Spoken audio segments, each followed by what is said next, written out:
Oui, voilà, donc j'appartiens à l'IPLES, qui est l'Institut de santé publique et d'épidémiologie de Sorbonne Université. Et au sein de cet institut, donc moi j'ai une petite équipe qui a été individualisée suite à l'obtention d'un projet ERC. Voilà, puisque c'est la politique de l'INSERM de faire ça. Alors donc je vais vous parler des travaux qu'on conduit sur les relations entre les environnements, la mobilité et la santé, à partir donc de capteurs embarqués. Donc je vais vous montrer comment on essaye de se dépatouiller avec ces nouvelles technologies pour répondre à des questions de recherche auxquelles on avait du mal à répondre jusqu'alors. Donc en fait, moi j'ai travaillé sur les relations entre les quartiers et la santé. Donc, comme j'en discutais avec Christophe, voilà, notre approche traditionnelle, ça a été de géocoder des participants au niveau de leur lieu de résidence, et puis ensuite d'aller voir dans l'environnement de résidence quelles sont les caractéristiques qui peuvent être associées à des comportements de santé ou à des variables de santé. Et donc ensuite, depuis environ 10 ans, on cherche à introduire la mobilité dans ces relations entre environnement et santé. Et donc là, sur ce graphe, j'essaye de résumer de façon un peu synthétique les raisons pour lesquelles on le fait. Donc en fait, la principale raison qui nous a amené à tenir compte de la mobilité, c'est un petit peu les flèches rouges là que vous avez. C'est l'idée de dire que la mobilité, c'est un vecteur d'exposition aux environnements, donc ça influe sur les différents environnements dans lesquels les personnes se déplacent, et qui ont chacun leurs caractéristiques susceptibles d'influer les comportements de santé et donc la santé. Alors, je ne vous ai pas mis les diapos pour justifier pourquoi c'est si important de tenir compte de la mobilité et pourquoi se focaliser sur le seul environnement de résidence quand on s'intéresse aux effets des environnements sur la santé, c'est une limite importante, mais voilà, il y a des études qui montrent qui quantifient le temps passé par les gens en dehors de leur quartier, et ainsi de suite, voilà. Mais j'ai pas mis de diapo là-dessus parce que je pense qu'on est à peu près tous convaincus que ne regarder que l'environnement de résidence, c'est une limite importante. Et puis, donc le second aspect pour lequel on tient compte de la mobilité, c'est plutôt les flèches vertes sur le schéma. C'est de dire que l'environnement dans lequel on habite, mais aussi dans les principaux environnements qu'on fréquente, ça influe sur les habitudes de mobilité, c'est-à-dire sur les modes de transport qu'on va utiliser. Et donc les modes de transport eux-mêmes sont associés à plus ou moins d'activité physique, à une exposition à des polluants de l'air, au bruit, et puis peuvent aussi être une source de stress. Et voilà, je viens de région parisienne, donc c'est une problématique qui évidemment fait sens, là, le stress dans les transports. Donc, pour appréhender la mobilité, depuis quelques années maintenant, on utilise en gros deux grandes stratégies. Donc, je vais vous en dire deux mots. La première, donc, c'est via une application web. On s'en sert pour enquêter les lieux de mobilité régulière des gens. Donc, où est-ce que vous travaillez, où est-ce que vous faites vos courses, et les gens répondent de façon générale sur, par exemple, leur lieu habituel au cours de la dernière année, au cours des 6 derniers mois. Et donc, on géolocalise des lieux d'activité visités. Et puis ça, donc, ça nous permet d'appréhender des expositions environnementales subies de façon un peu chronique, quoi, sur une longue période. Et l'autre approche qu'on utilise depuis quelques années, c'est un suivi au moyen de traceurs GPS. Et donc ça, évidemment, c'est sur des périodes plus courtes, mais avec beaucoup plus d'informations. Et donc, ça nous permet notamment d'évaluer les expositions environnementales subies sur une période plus courte, plus ponctuelle. Donc, on avait développé avec l'Université de Montréal cette application qu'on a appelée Veritas, qui nous permet donc d'aller chercher, d'aller géocoder les lieux d'activité réguliers des personnes. Donc, vous voyez, on leur a demandé de tracer les limites de leur quartier telles qu'ils les percevaient. C'est la zone verte là sur la carte. Et ensuite, on leur a demandé de localiser les lieux leurs lieux réguliers tels que résidence, lieu de travail, supermarché, multiples lieux d'approvisionnement alimentaire, différents services, postes, tabac, banques, coiffeurs, les lieux de transport régulièrement utilisés, les activités sportives, culturelles, associatives, ainsi de suite. Et donc on a, pour 6000 personnes, on a géocodé 90 000 lieux d'activité. Donc c'est voilà, beaucoup d'informations spatiales qu'on a collectées de cette façon. Alors ensuite, on fait différentes études sur ces questions. Là, je rapporte juste une étude. D'ailleurs, ce n'est pas la plus riche puisque elle s'intéresse qu'aux lieux de résidence et aux lieux de travail. Donc voilà, dans cette étude, on a regardé la distance jusqu'au supermarché utilisé par les gens et on voit que quand le supermarché est proche du domicile, à moins d'1 kilomètre, alors il y a une augmentation notable de la marche que les gens pratiquent pour aller faire des courses. Donc c'est toute l'idée, vous savez, sur l'accessibilité aux services en termes de planification urbaine qui est un levier pour augmenter l'activité des personnes. Et puis, pareil, là, il y a une notion qui est la densité de destination, c'est-à-dire on regarde les destinations que vous avez autour de votre domicile, et quand il y a des destinations autour de votre domicile, ça vous incite à marcher, et il y a des effets assez considérables sur l'activité physique. Et donc là, en fait, on a trouvé dans cette étude que la densité de destination, à la fois autour du lieu de résidence, mais également autour du lieu de travail, avait un impact se cumulant sur l'activité de marche des personnes, les temps de marche rapportés par les personnes. Parce que le lieu de travail, c'est un autre point d'ancrage important dans la vie de beaucoup de gens, et donc avoir des services autour, tout ça stimule l'activité physique. Et à l'époque, on conduisait ces études encore à partir de questionnaires d'activité physique détaillés. On demande combien de temps au cours des 7 derniers jours vous avez marché pour faire des courses, pour différentes choses. Donc, un peu plus récemment, on a commencé à introduire des capteurs embarqués dans nos études. Et donc, on essaye d'appréhender autant que faire se peut les différentes dimensions qui sont importantes pour nos travaux.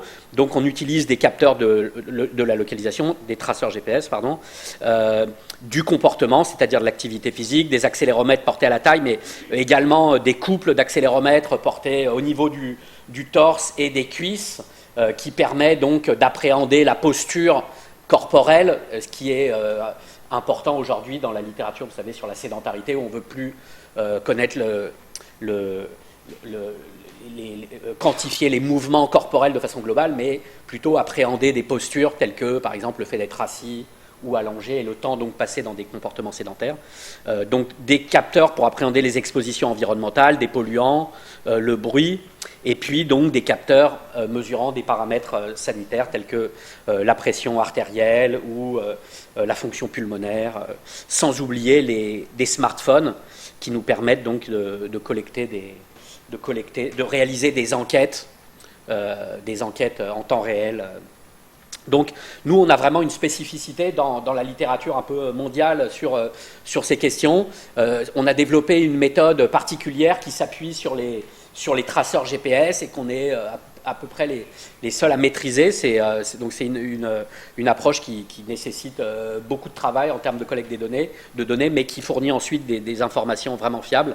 Donc, c'est ce qu'on appelle une enquête de mobilité basée sur les traces GPS.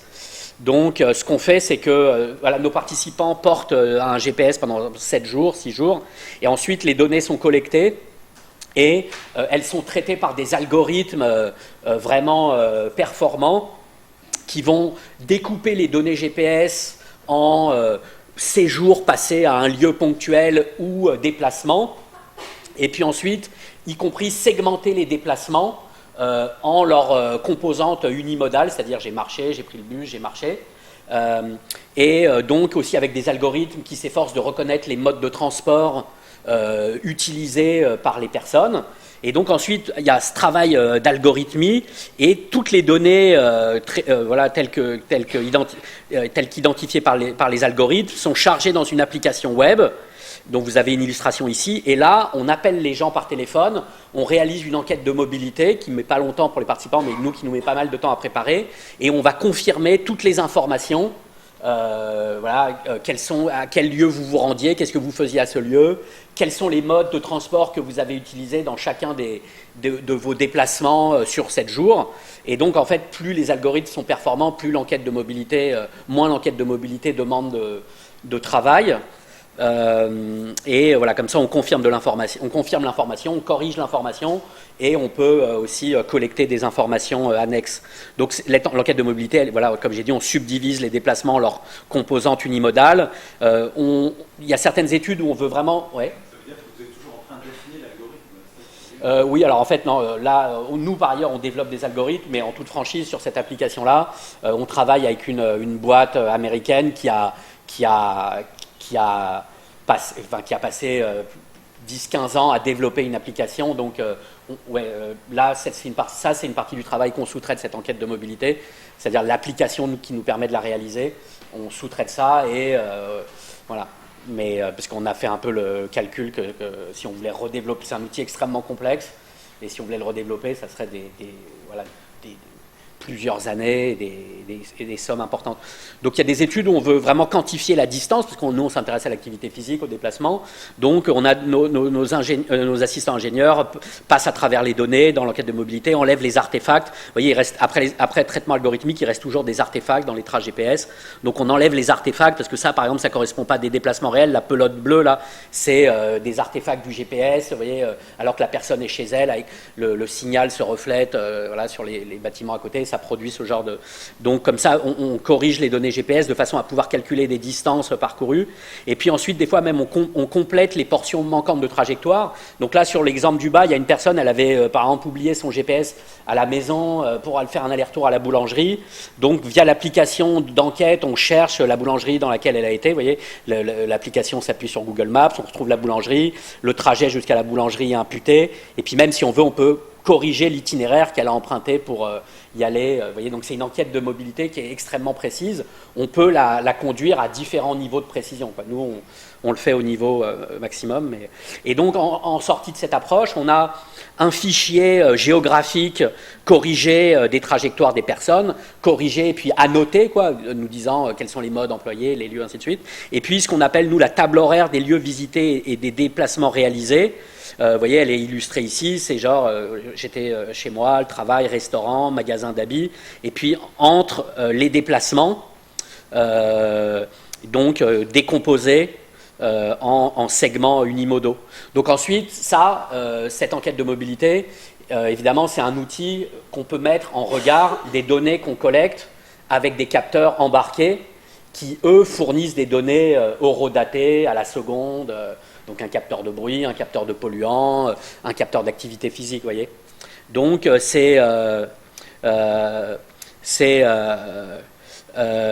quelque chose qu'on a déjà fait pour un certain nombre de participants. Vous voyez, étude Record GPS, 236 participants, étude Record multicapteur, étude Mobilisense en cours, c'est le projet ERC, et puis une autre étude H2020, Rank MindMap, dont je reparlerai. Donc on a déjà, pour près de 800 participants, on a collecté des données aussi précises que ça. Donc justement, par exemple, illustration de quelques projets que m'ont conduit, les projets Ank et MindMap. Alors là, c'est des projets sur les personnes âgées et donc la santé mentale. Donc on voulait prendre la relation entre environnement et santé mentale dans les deux directions. Donc premièrement, on voulait regarder comment des personnes âgées avec ou sans symptômes dépressifs perçoivent leur environnement, naviguent dans leur environnement et utilisent les services dans leur environnement. Et puis, dans l'autre sens, on voulait voir comment les environnements résidentiels et non résidentiels de ces personnes vont influer sur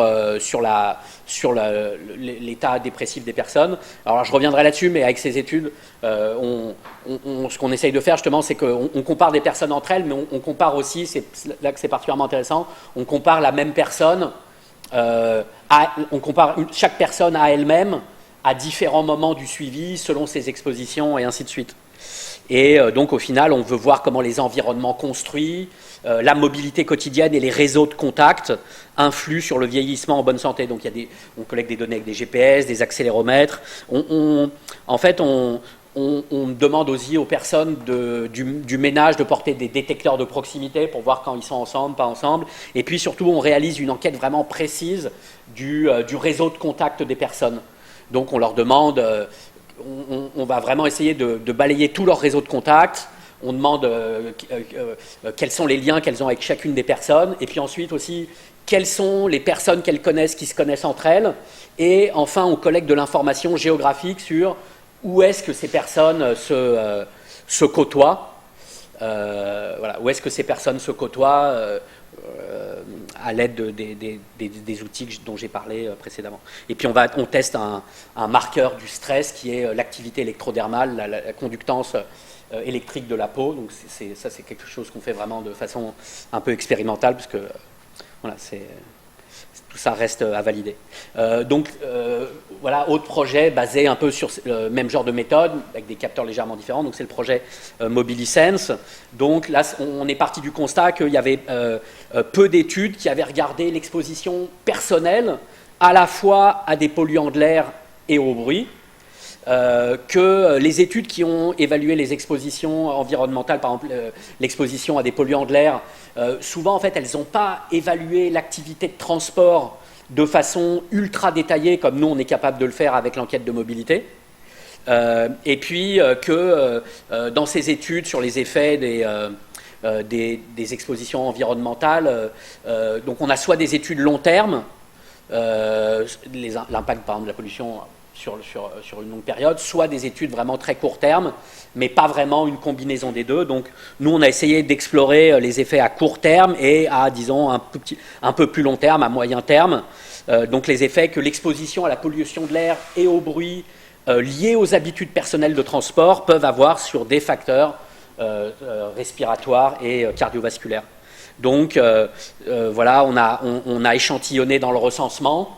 On recrute des gens, des participants donc dans le Grand Paris.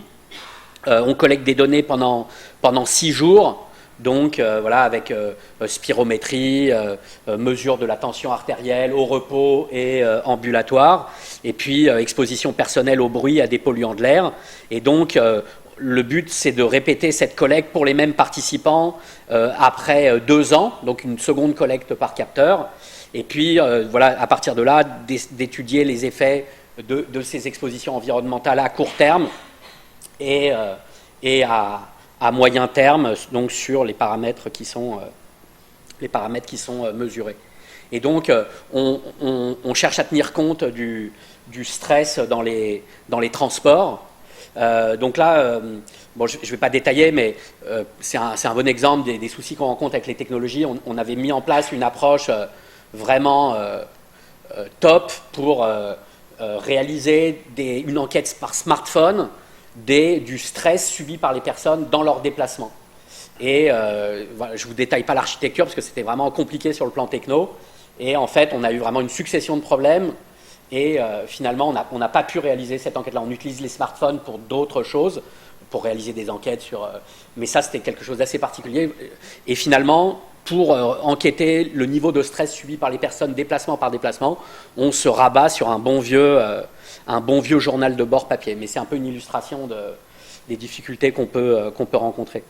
Je peux détailler les problèmes qu'on a rencontrés. Et puis par ailleurs, dans l'enquête de mobilité, dans MobiliSense, on essaye aussi de demander, déplacement par déplacement, quel était le niveau de stress subi par les personnes pendant ce déplacement. Donc on essaye quand même, c'est très dur, mais on essaye de collecter des données de stress dans les déplacements, parce qu'évidemment on s'intéresse à l'impact de l'exposition au bruit et à la pollution dans les déplacements sur par exemple le delta de tension artérielle entre le matin et le soir, l'évolution de la tension artérielle au cours de la journée. Donc c'est aussi des facteurs qu'on doit prendre en compte. Donc comme on l'a dit, nous aussi on essaye de développer nos propres algorithmes de prédiction. Alors vous voyez, enquêter les modes de transport que les gens utilisent dans chacun des déplacements, c'est hyper coûteux en termes d'enquête, comme je l'ai dit. Donc du coup, si on avait des algorithmes pour prédire les modes de transport, ça serait vraiment bien. Donc là, on a commencé à le faire.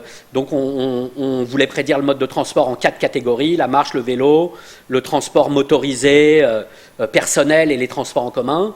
Donc on avait 170 prédicteurs, vous voyez, issus des données GPS, de l'accélérométrie, de variables géographiques, SIG veut dire système d'information géographique, et des variables d'enquête. Et là, donc on trouve qu'on pouvait prédire le mode de transport dans 90% des déplacements. Donc après, selon les études, on peut juger si on trouve que c'est acceptable ou pas. Ensuite, il faut aussi raffiner les algorithmes. On utilise des méthodes de forêt aléatoire pour le faire. Le problème de cette approche, c'est qu'on devait connaître le point de départ et le point d'arrivée de chaque déplacement, et ensuite on prédisait le mode dans le déplacement. Donc ça, c'était vraiment pas pratique, parce que déjà collecter des informations sur le point de départ et d'arrivée de chaque déplacement, c'est une information qui est difficile en soi à collecter. Donc au final, on essaye de publier un nouvel article dans lequel on a repris les choses depuis le départ, et on prédit le fait d'être dans les transports et le mode de transport minute par minute. Et puis ensuite, on homogénéise un peu les données, et comme ça, on essaye de retrouver les déplacements par mode. Voilà. Et puis là, bon, dans cet algorithme, on a 80% sur les modes de transport, donc c'est quand même pas terrible, quoi. Mais ça nous fournit un peu l'algorithme une base pour continuer à explorer ces questions. Donc juste, je veux détailler ce qu'on essaye de faire avec ces méthodes. Voilà, et j'appelle ça une approche par segment de vie ou momentanée. C'est que, bon, donc on s'appuie sur des mesures objectives provenant des capteurs, mais en fait on veut non pas comparer des individus entre eux, comme on le fait assez souvent dans notre milieu, dans les études épidémiologiques, mais on veut analyser des segments d'observation d'individus comme l'unité statistique d'intérêt. Donc on ne va pas rapporter une exposition environnementale globale à un individu, celle à son lieu de résidence, mais des expositions momentanées. Donc c'est-à-dire à chacun des points d'observation au cours du suivi, on peut associer des expositions environnementales momentanées. Alors ça, c'est intéressant si on désagrège pas seulement les expositions dans l'espace et dans le temps, mais également des variables réponses qui nous intéressent. Donc pour nous, par exemple, ça va être des variables comportementales. Donc on a aussi besoin de collecter des informations comportementales ou sanitaires de façon désagrégée dans le temps et dans l'espace. Donc ça peut être, voilà, au lieu de demander à quelqu'un combien de cigarettes fumez-vous, et puis d'analyser ça au niveau individuel en comparant des individus, on analyse aussi les moments où l'individu prend une cigarette, et on analyse les contextes dans lesquels il fume, ce qui dans son histoire immédiate, dans son environnement immédiat va le pousser, va accroître la consommation. Voilà. C'est des informations complémentaires. Donc voilà, on contextualise les comportements dans leur environnement immédiat, et on peut aussi analyser des séquences temporelles avec une exposition qui induit un comportement qui va influer sur l'état sanitaire, par exemple. Et donc on essaye de réaliser des analyses cas croisés, comme je le disais tout à l'heure, où on va comparer le même individu à lui-même, quoi. Voilà, pourquoi est-ce qu'un individu est physiquement actif à un moment et non pas à un autre moment. Et donc là, ce faisant, on essaye de neutraliser certains biais liés aux préférences des individus qui, bien sûr, vont impacter toutes les études conduites au niveau individuel, où on va comparer des individus entre eux sur les relations entre leur environnement et leur activité physique. Donc en comparant l'individu à lui-même, on essaye de supprimer certains biais, mais on peut aussi créer d'autres biais. Voilà. Donc là, je rapporte un bref exemple. Donc il y a eu vraiment une quantité d'études sur l'environnement et l'activité physique ou l'activité de marche, donc qui ont comparé des individus vivant dans des environnements différents. Mais voilà, nous ici, comme je le disais, on a voulu conduire l'analyse au niveau déplacement. Donc bon, on a sélectionné un ensemble des déplacements de moins de 4 km qui sont marchables.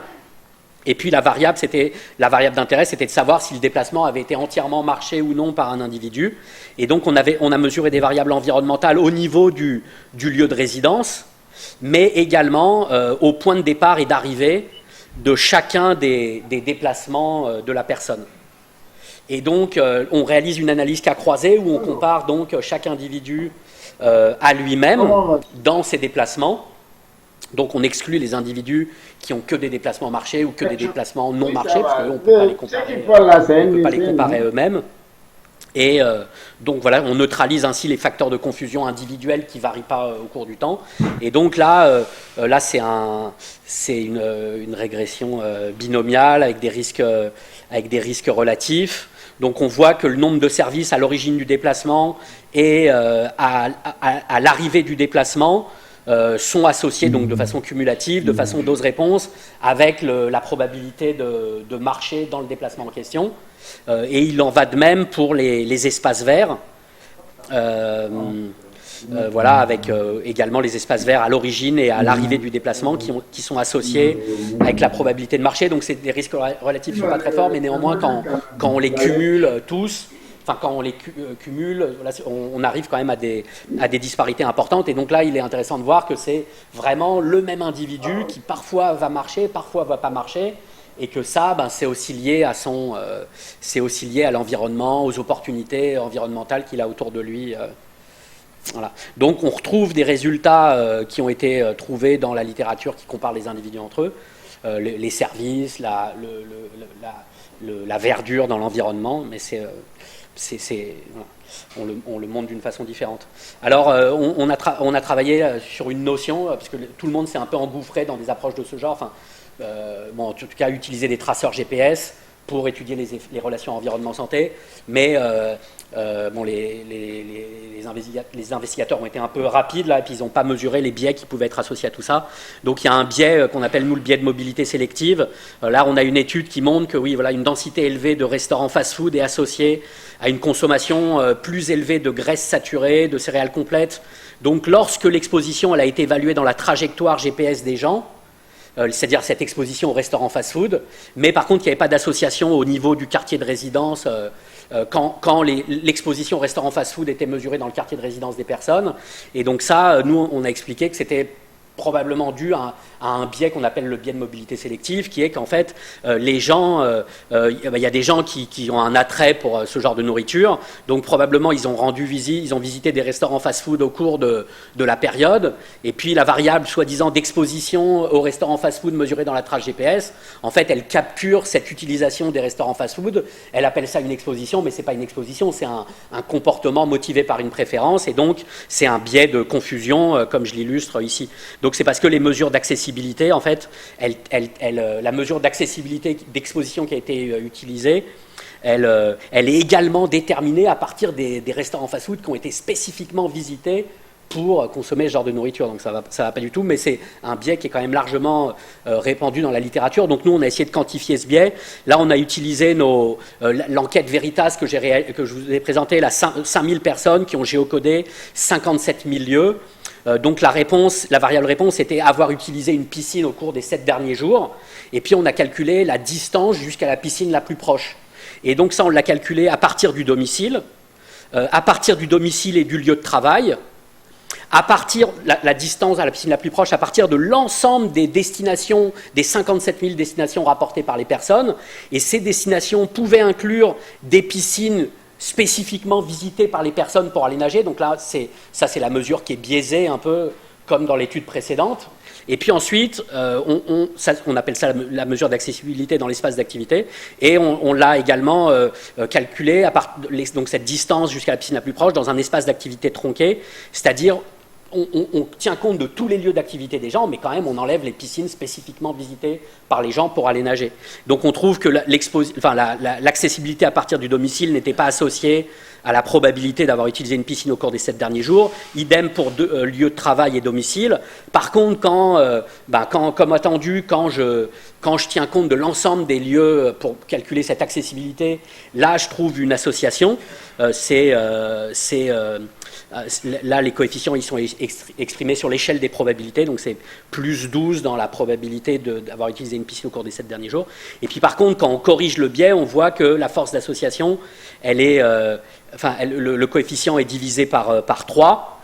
Et dans cet espace, dans ce modèle où on regarde l'accessibilité à partir de l'ensemble des lieux visités, il y a une association résiduelle avec le fait d'utiliser une piscine quand on en a une à proximité, mais l'amplitude est réduite. Donc ce biais de mobilité sélective qui est vraiment qu'on retrouve dans tout un tas d'études qui utilisent les traceurs GPS, ici on trouve qu'elle a conduit à surestimer l'association par un facteur multiplicatif de 3, donc c'est beaucoup. Voilà, je vais présenter encore quelques trucs. Donc là, vous voyez, on a nos données GPS très précises et d'accélérométrie très précises. Donc là, par exemple, on vient de publier une étude où on voulait regarder comment les transports en commun contribuent à l'activité physique. Donc on trouve, par exemple, là, avec les distances marchées mesurées dans notre enquête de mobilité, on trouve que dans les déplacements marchés, les gens, ils ont marché en moyenne 400 mètres. Alors que dans un unique déplacement en transport en commun, les gens, ils ont marché en moyenne 850 mètres. Donc on marche plus dans un déplacement en transport en commun. Et donc on trouve que sur l'ensemble de la distance parcourue, la distance marchée sur une période de 7 jours, on trouve que les déplacements marchés, ils contribuent pour 54% à cette distance marchée, alors que les transports en commun, eux, vont contribuer pour près de 34% à l'activité de marche des personnes. Donc là, ça montre que les transports en commun font beaucoup marcher les gens. Et puis on retrouve les mêmes résultats quand on utilise l'accélérométrie en fait, pour quantifier ce pourcentage du nombre de pas marchés dans les déplacements attribuables au transport en commun. Donc c'est 37%, un chiffre assez cohérent avec le précédent. Donc ensuite, on a des données très précises. Donc voici un exemple de choses qu'on peut faire. Là, par exemple, on compare en fonction des modes de transport les minutes d'activité modérée à vigoureuse réalisées par les personnes. Donc on trouve que par rapport au fait d'utiliser un véhicule type voiture, le fait d'utiliser les transports en commun, c'est associé à entre 2 et 3 minutes d'activité physique d'intensité modérée à vigoureuse en plus pour chaque 10 minutes de déplacement. Vous voyez, donc une personne qui voyage 40 minutes, ça veut dire que ça va être 2 ou 3 fois 4, donc 12 minutes par exemple d'activité modérée à vigoureuse pour 40 minutes de déplacement, 12 minutes en plus comparé à si j'utilise la voiture. Donc vous voyez, quand on compare ça aux recommandations d'activité physique qui sont sur la même métrique d'activité modérée à vigoureuse, c'est une portion substantielle qui peut être réalisée dans les déplacements. Et puis alors donc du coup, là on a essayé d'abord des modèles assez simplistes, on va essayer de définir des scénarios de changement de mode. Donc on dit, bon, par exemple, là le scénario 1, c'est si il y avait un report de mode parmi les déplacements motorisés, soit de la voiture vers les transports en commun ou la marche, soit des transports en commun vers la marche. Donc, si pour 14% des déplacements motorisés, là c'est mon scénario 1, il y a un report, comment ça va se traduire dans le pourcentage de personnes qui atteignent la recommandation d'activité physique?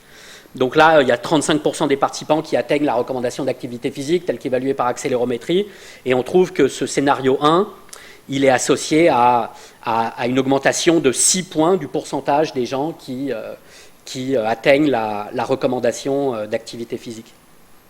Donc ça, on l'a fait dans un tout petit nombre de participants, 234.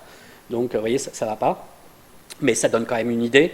Donc ensuite, on a essayé de combiner différentes sources de données. Donc là, on a notre étude Record GPS, avec là, ici, 229 participants. Donc, on monte un modèle de forêt aléatoire pour prédire l'activité physique dans chacun des déplacements. Et ensuite, on va utiliser ce modèle pour prédire l'activité physique dans l'enquête globale transport, réalisée en Île-de-France sur 21 000 participants. Et puis ensuite, on utilise cette enquête globale transport pour substituer des modes à d'autres et pour tester des scénarios de report de mode et voir comment l'activité physique des gens augmente. Donc on a essayé de traduire, tant qu'à faire, le plan de déplacement urbain d'Île-de-France. Voilà, donc là c'est les paramètres du plan traduits. Voilà, il faudrait que les déplacements en transport en commun augmentent de 12%, que le nombre de déplacements en vélo augmente de 2,5%. Et donc on a trouvé que le plan de déplacement urbain, si c'était un succès, il serait associé à plus 2 minutes d'activité physique modérée à vigoureuse en moyenne dans toute la population par jour. Donc voilà, c'est peut-être moins qu'on espérait, mais en tout cas ça permet de quantifier. Vous voyez, on utilise notre petit échantillon de données de capteurs et puis une large enquête, puis on essaye d'intégrer les deux par des méthodes de prédiction, et là on teste des scénarios dans le large échantillon, c'est un peu l'approche. On a trouvé que par contre ce plan de déplacement urbain il serait associé à une augmentation de l'activité physique légèrement plus importante pour les personnes qui ont un niveau d'instruction élevé plutôt que faible. Et c'est parce que grâce au modèle de forêt aléatoire, justement, on est capable de prendre en compte que les personnes qui ont le plus de chances d'avoir un report de mode, par exemple, de la voiture vers les transports en commun, c'est les gens qui ont des transports en commun à côté de chez eux. Et donc, que ça va, donc, comme toutes, souvent les interventions, ça bénéficie plus à ceux qui en ont le moins besoin, quoi. Donc, voilà. Alors là, pareil, je passe vite là-dessus, mais on a demandé aux personnes de porter un dosimètre de bruit dans une étude, dans l'étude Record Multicapteur. Donc là, on quantifie en fonction du mode utilisé les disparités d'exposition au bruit. Bon, voilà. Alors ensuite, là, on a essayé de faire à peu près la même chose, de dire, voilà, maintenant on va prédire l'exposition au bruit dans chaque déplacement dans l'enquête globale, dans l'enquête de transport. À partir de notre petit échantillon, on va exporter cette information dans le grand échantillon pour faire un peu la même chose qu'on vient de faire à côté de l'activité physique. Donc il y avait bien des facteurs qui étaient associés à l'exposition au bruit dans les déplacements dans notre petit échantillon. Donc ça, on construit un modèle de prédiction. Mais par contre, le modèle, en fait, ne permet pas d'être... le modèle de prédiction qu'on construit sur une partie de l'échantillon, il ne va pas prédire de façon satisfaisante l'exposition au bruit dans l'autre moitié de l'échantillon. Donc, on a décidé finalement de ne pas réaliser la prédiction dans le grand échantillon, quoi. Donc là, on bloque un peu sur cette difficulté-là, quoi. On arrive à prédire l'activité physique dans les modes de transport, on n'arrive pas à prédire l'exposition au bruit dans les modes de transport, en fait. C'est ce que ça veut dire. Et puis voilà, j'ai fini. Ensuite, dans le projet MobiliSense, dans le projet MobiliSense, on veut faire des analyses de ce genre. Vous voyez, donc on a nos données par capteur, on estime des associations, par exemple les relations entre l'accessibilité spatiale aux modes et l'utilisation des modes, la relation entre les modes de transport utilisés et les expositions environnementales. Et ensuite entre les expositions environnementales et nos variables sanitaires. Et puis là, on essaye d'exporter l'information vers de larges bases populationnelles où on va tester des scénarios d'intervention ou des scénarios qui correspondent à des politiques publiques. Voilà. Et puis pour vous dire un peu le genre d'études sinon qu'on conduit, ça c'est une étude par exemple qu'on essaye de réaliser actuellement. Alors d'ailleurs on a développé, j'en profite pour le dire, on a développé une application d'IMA. IMA ça veut dire Ecological Momentary Assessment. C'est donc une application qui permet d'enquêter les gens par smartphone. Donc c'est une application qu'on essaye de renforcer, on essaye d'y ajouter de nouvelles fonctionnalités. D'ailleurs, on est ouvert à des collaborations utilisant cette application. Donc là, c'est un projet qui utilise ce genre de données. Vous voyez, on demande aux gens de mesurer leur tension artérielle au repos le matin, le soir. Et donc, on a un dosimètre de bruit qui capture l'exposition au bruit pendant la journée. Et puis, par ailleurs, les personnes remplissent des questionnaires sur leur fatigue et le stress au cours de la journée. Donc la question de recherche, c'est est-ce que l'exposition personnelle au bruit au cours de la journée influe sur la fatigue et le stress rapportés par les personnes, et est-ce que à la fois l'exposition au bruit et donc le stress et la fatigue ressentie causent une augmentation, sont associés à la variation de pression artérielle au repos entre le matin et le soir. Donc comparé à des personnes qui ont des expositions moins défavorables, soit en comparant des jours différents pour la même personne, quoi. Ce qui est un design plus robuste, comme je l'ai dit. Donc voilà, c'est un peu notre équipe, la Némésis. On essaye d'améliorer la compréhension des effets des quartiers urbains sur la santé et des relations entre le transport et la santé. Donc on essaye de développer une approche basée sur le suivi en continu de participants, où on appréhende les expositions momentanées et où aussi on désagrège les variables qui nous intéressent, les variables réponses qui nous intéressent dans le temps et dans l'espace, où on analyse donc des segments de vie au moyen d'analyses cas croisées, puis où on essaye de mettre en place des simulations des effets d'intervention. Voilà, j'ai fini.